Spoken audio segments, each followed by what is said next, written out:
Hello, Science Center of Iowa fans. We want to keep your science skills sharp during this time of coronavirus social distancing, so our team has assembled some of our favorite experiments and demonstrations for your pleasure. Hello everyone, my name is Dan from the Science Center of Iowa, and today I'm going to be talking to you about fire.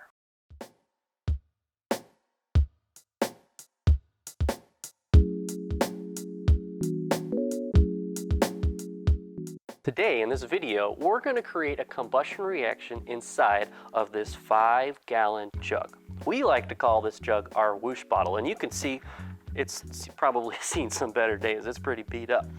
Now, for this combustion reaction, remember, we need fuel, we need oxygen, and we need heat energy. So what is our fuel for this combustion reaction?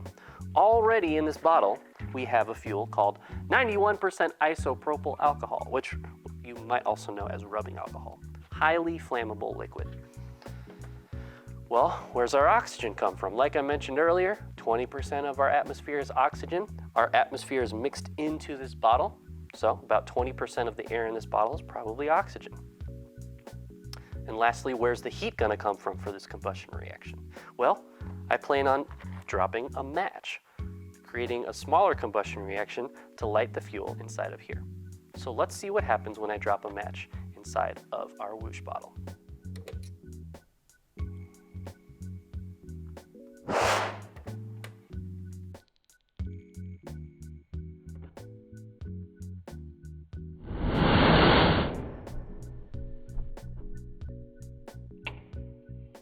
So that was pretty cool, right? I hope you can see why we call this thing a Whoosh bottle. Now, what happened inside our Whoosh bottle with this combustion reaction? You saw me add that match, add that heat energy, the combustion reaction occurred, you saw the flames, right? But we also heard that air rushing out of our Whoosh bottle here, creating that whoosh sound. Now, why was it creating that sound? Why was the air rushing out of it? Well, remember, we need heat energy to create a combustion reaction, right? But heat energy is also a product of combustion reactions as well. So the temperature inside of our cylinder here dramatically increased. And when the temperature went up, all of the gases inside the cylinder expanded very quickly. And that's what caused the pressure to go up and the air to rush out the top here.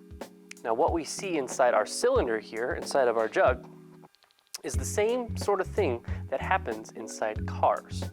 If you've ever used a car that uses gasoline, inside that car, there's tiny itty bitty, much smaller cylinders that have a mixture of gasoline, a little bit of oxygen, and a little bit of heat energy from something called a spark plug. That tiny little explosion, a smaller version of what we see inside of here, is what powers your car and allows it to move.